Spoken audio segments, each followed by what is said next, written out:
Welcome back. You can't turn on a live sports event anymore without seeing an ad for fantasy sports wagering.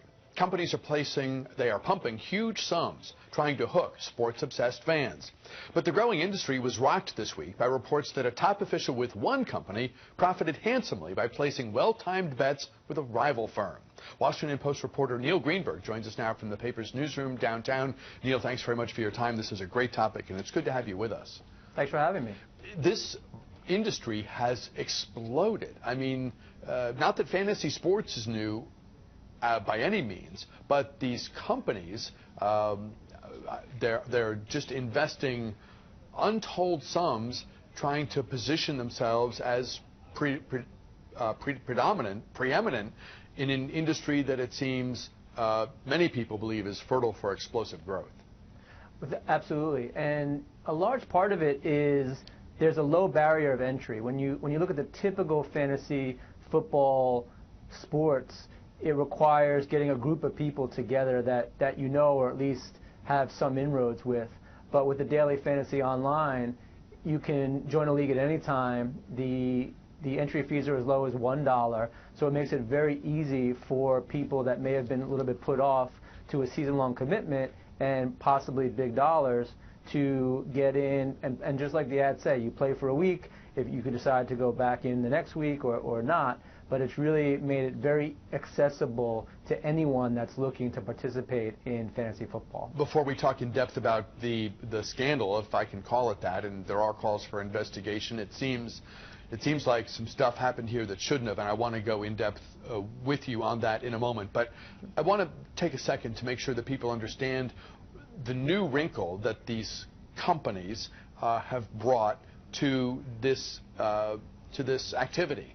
So, fantasy sports are not new, and I think most people understand you can sort of assemble your own team and compete in a league with friends. This notion of a one-week fantasy scenario, can you walk us through that? Because that, to me at least, seems like a fairly new wrinkle. Yeah, absolutely. So typically when you join a fantasy sports league, you're in it for the entire season. So you're committed to selecting players at the beginning and then modifying your lineup each and every week to generate the highest possible score. It's a big time commitment. You have to keep up on the latest trends with the teams, injuries, other players that may be doing better than the players that you already have, and try to get them as well. So it's a pretty in-depth process. But with daily fantasy sports, you are picking a lineup once a week, and then you have no ties to that league or team or even that type of tournament after that first week. So it allows a little bit more flexibility, but it also allows you to weather some of the nuances that you'd see in a regular week. If your favorite player gets injured or one of your top picks gets injured in a year-long league, that won't affect you in a daily fantasy format. It seems tailor-made for a short attention span world. You don't have to have that months-long slog. It is quick, it's immediate, and the ads make it sound as though riches are right around the corner. Yeah, and it's really likened to a lottery ticket. I mean, you're especially in these larger tournaments in which the scandal occurred. As I said, the entry fees can be as low as $1, and we've seen how scratch-off lottery tickets and other of those type of wagering has become popular because the dollar and the dream slogan that we've seen in the lottery, right? I mean, it doesn't take much, and like you said, the commercials show big winners, as you would expect, and with million-dollar prizes at stake, there's going to be a lot of people that feel like they know enough about sports that it gives them some sort of edge to win those big prizes, and based on what we've seen recently, that's not even close to the case. What happened this week? So you had an employee from DraftKings enter a league on FanDuel, their rival, but it appears that he had some information prior to the general public, and that information was how much players were owned across all leagues. And how that gives you an advantage is when you're playing in these big tournaments that have upwards of 150,000 people in them, you're at an advantage if you can pick up a player that does well that's not widely owned. So it allows you to move ahead of the pack much easier with those type of players. And this one individual had access to that, and as we saw, he was able to parlay that information into a $350,000 payday off of a $25 entry. This is something that might not have become public, right? It did, and the chips are starting to fall. You know, borrowing from that old "let the chips fall where they Right. may" phrasing. This is something that I'm a little bit surprised got out. Should I be? No, because he leaked it. He tweeted about it on Twitter, some of the ownership rates before the entry closed. So he had put the information out there, and social media and people always looking for an edge immediately seized up on it.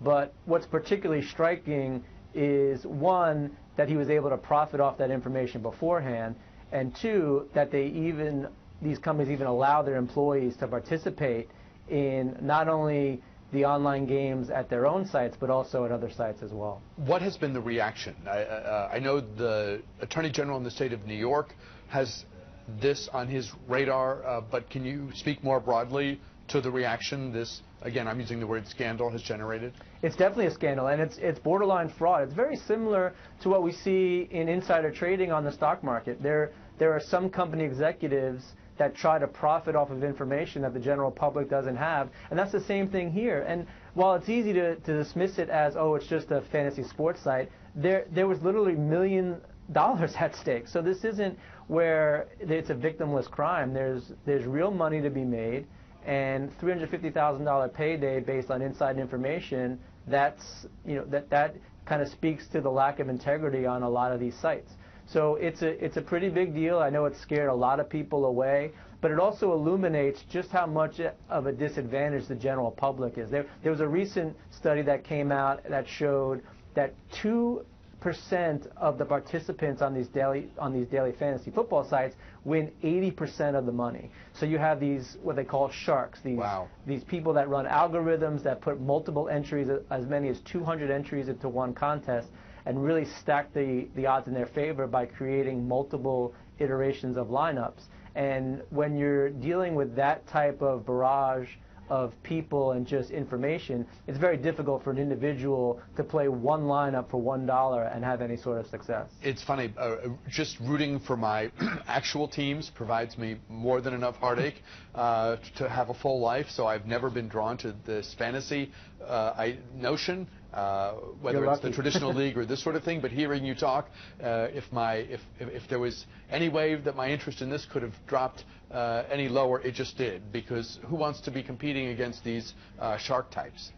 Yeah, but I'll be honest with you, I think it's actually, we'll probably see more people get involved, because it becomes, everyone thinks that they have an edge when it comes to sports wagering, and this is exactly what it is. It's wagering. I know that it's not considered gambling at the moment, but when you look at it at its surface, you're putting up money to win more money, and that to me is gambling. So any type of edge is going to be significant. However, there's still the sharks out there that have way more information than anybody else. Let's talk for a minute, Neil, about the news that just broke about the Washington. It appears that Washington may play one of its games in London next year. We know that the NFL having these games overseas has the commitment seems to be there. There's talk that there will be more and more games over time. I admit to you, I was taken a little by surprise that Washington would play a home game in London. Why would Dan Snyder agree, if he does, to sacrifice one of only 8 home games, given how lucrative, theoretically, those contests are? Yeah, the NFL will actually compensate any team that loses revenue at home by playing overseas. But like you said, there's concession stands, dollars that are lost, parking. But I think the big carrot here for the NFL is teams that go play overseas get favorable treatment when it comes to awarding a Super Bowl. And that's long been the goal of Daniel Snyder, not only to win a Super Bowl, but obviously to host a Super Bowl. So this could be one more step towards that end. Agreeing to play overseas in London might give them a little bit of an inside track when the Super Bowl gets awarded down the line. I knew there was something, but I wasn't smart enough to figure out what that something was, and you just provided it. The games in London seem to be attracting a crowd. I think all the recent ones have been sellouts. So and I know there are other cities they're looking at, including Mexico City. So far so good. The NFL liking what it sees, but if they take this to the next step, as many think they will, in terms of actually placing a team there, a host of logistical considerations have to be worked out. Yeah, I'm not so sure that we're close to seeing an international team, but like you said, it's been a huge success. There have been some screenshots of the fans in the stands, and as many as 15 of the teams have been represented in terms of their team colors, jerseys, hats, etc. So it's been a huge success. I do think international expansion does make the most sense. I mean, the NFL can only grow so big in the United States. But like you said, logistic concerns, especially with the travel, only having a certain amount of time to prepare. You have Thursday night games, Monday night games, which shorten the schedule even more. So I'd be a little bit surprised, but we'll certainly see more and more international games in more locations going forward. The Washington Post reporting not too long ago that Washington is a candidate to be one of the teams that plays across the pond in 2016. It'll be interesting if it happens. Neil Greenberg of the Washington Post, thank you so much for your time. Great having you with us today. We'll talk with you again. Thank you. I appreciate being here. Back with more News Talk in a moment.